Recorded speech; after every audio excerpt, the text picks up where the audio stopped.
The Secret of the Plumed Serpent by Armando Torres. Dona Lucrecia. One night, Dona Lucrecia came to visit. She belonged to a group of healers that lived in another village. In the middle of the conversation, she started telling us about the war of the sorcerers and how I was the result of it. I immediately became curious and wanted to know the details, but noticed Don Melchior giving Dona Lucrecia an imperceptible sign to be silent. She changed the subject with natural ease. Dona Lucrecia fitted the classic description of a witch. Her face was fearsome, cross-eyed. She also had a wart on her nose, and some of her teeth were missing. The other assistants had warned me about her, saying that she was crazy and very eccentric. One of the oddities they commented on was that she habitually went to every funeral in her village, and sometimes even to interments in nearby towns. When I asked why she did it, she explained that she had the ability to speak with the dead since childhood, and she liked to chat with them while they were still fresh. One of the assistants asked why she bothered with the dead. "And why shouldn't I?" Dona Lucrecia replied with a menacing air. "Because the living are more important? The discarnate ones have a great potential to prolong the continuation of their awareness in the other world, just like us. Unfortunately, just like the everyday world clouds our awareness, they are weighed down by memories of their experiences. When the dead are told of their chances, they ignore the advice entangled in their memories and are gradually consumed until nothing is left. I have helped hundreds find their way to the light. Most of them are like headless chicken when they first arrive, lost and confused. Nothing makes sense to them. Some arrive badly and don't even know who they were or where they came from. Others set off in search of their fantasies straight away." "What fantasies do you mean?" we asked. She replied, "When people die, they sometimes have a hard time letting go of the world of the living, and will always cling to things. They are full of ideas and fantasies of what is or what should be on the other side. So when they get there, that is exactly what they find. People who die see what they expect to find on the other side. The seers who visit that place see them as they really are, paralyzed, staring into nothingness." Dona Lucrecia said that in that place, multitudes of awarenesses remained as motionless as zombies. Seers say that they are reliving their memories, recounting their experiences for one last time. They claim that this is what's like when they are in the process of being consumed by the ego. That night, Dona Lucrecia told us about one of her terrible encounters with the dead. She said many of them returned if they could and interfered in the everyday world of the living. She told us the story of a young man killed in a motorcycle accident. He had loved a girl madly. When I was at the funeral, she said, I saw the young man wandering among the mourners. He was still wearing his black leather jacket. Nobody else saw him, but I noticed that whenever he approached someone, the person would become uncomfortable and move away. I watched him for a while. When the young man noticed I could see him, he came over to talk to me. For a while, I pretended not to hear, but then found a more secluded spot and asked him what it was he wanted. He begged me to contact his girlfriend and tell her he loved her. I was vexed and said even death hadn't rid him of his foolishness.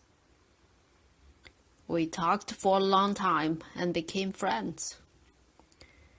I then began telling him about sorcerers and how they use their knowledge to continue their existence on another level of awareness. I spent several years with him, teaching him what was necessary for increasing his survival chances on his journey through the cruel world out there on the other side. One of the women inquired about Anita, and Dona Lucrecia told her she was fine and still increasing her abilities. We wanted to know who Anita was. Dona Lucrecia replied it was her little girl, her daughter, but not one that had come out of her womb. She explained, I found her at a wake, and it surprised me that she, too, could see the departed. As I talked to her, I could see that she was gifted. Her perception was very fluid. I asked her if she needed help, since she appeared to be lost. The little girl told me she had left her home following a spirit and had ended up in that place. It's very common for evil spirits to entice children away in order to hurt them or even kill them, but fortunately, this time, it hadn't been the case. She told me her name was Anita. I asked if she knew her way home.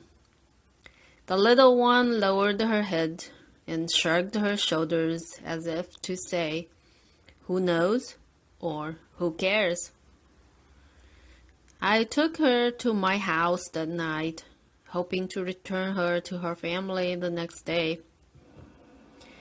I actually asked around the town, but no one knew her or anything about her.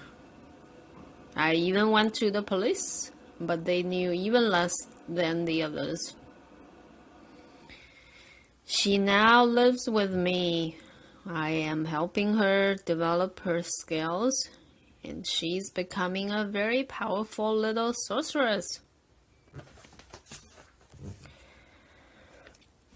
On a more convenient occasion, curious, I asked Dona Lucrecia about the War of the Sorcerers. She replied if I visited her at home, she would tell me everything. I never did. Of all Dona Silva's colleagues, Dona Lucrecia was definitely the scariest. The tales of her misdeeds were legendary among the apprentices. They said she not only healed people, but also made them ill and even killed them. She described herself as helper. One night, she told us how she helped a dying man with his transition. She said that the patient was suffering and that there was no hope whatsoever for him. So she prayed the death prayer, and death came, looking for the man, finally ending his agony. In a fearful voice, one of the assistants asked about the prayer. Dona Lucrecia was reluctant at first, but then something changed her mind. She explained the prayer was an ancient spell in her ancestral language. It was so dangerous that she could not even speak it as it was, but would change the word miquisotili, meaning death, to takoloto, which translated as ow. She then intoned with great intensity, which translates to be, "Hey all, you who inhabit the dark regions, come now, take this poor suffering wretch. Do not let him pine. Come and do your duty. Do not delay. Come now, O owl, come now. Have mercy on this unfortunate sufferer. There is no reason to keep him here. Carry him off on your wings. Take him to the dark kingdom. Hey, owl, listen to what I say. Come then, do not delay. Listen to the one that calls you, O owl. I am the daughter of the sun and the moon. I am the one who speaks to the gods. I am the one at whose table spirits feast. I am the one commanding you. Come and perform your task." Dona Lucrecia warned us this prayer was very powerful and was used not only to help the terminally ill die, but also, with some variations which she would not reveal, to get rid of one's enemies. Jokingly, she said to one of the healers, if he did not visit her soon, as he'd promised, she would call upon death to come and get him. We all laughed nervously. In the course of another conversation, Dona Lucrecia said, "Like the wise virgins in the parable who got ready for the arrival of their Lord, healers prepare for the greatest of all events, the pending appointment we have with our death. To deal with death," she said, "you have to reach an extreme state beyond attachment to this world." She stated that Saint Death was the only counselor who always told the truth, and that we could all perceive death if we focused our attention on her. She said even ordinary people could sense her now and then. Doctors in hospitals usually know that a person is about to kick the bucket when he or she begins to see dead relatives and friends. That is normal. The proximity of death breaks their fixation on the quotidian, and even those less prepared can perceive the other world. Our ancestors symbolically represented the passage to the other world by placing a jade bead representing a replica of their lives into the mouths of their dead. Those who had no money to give to the hound of hell would have to cross the river of oblivion by themselves and would never manage to reach the other bank. Dona Lucrecia explained this custom, based on the practice of sorcerers, served to remind the living that dying means sinking into the dark sea of awareness.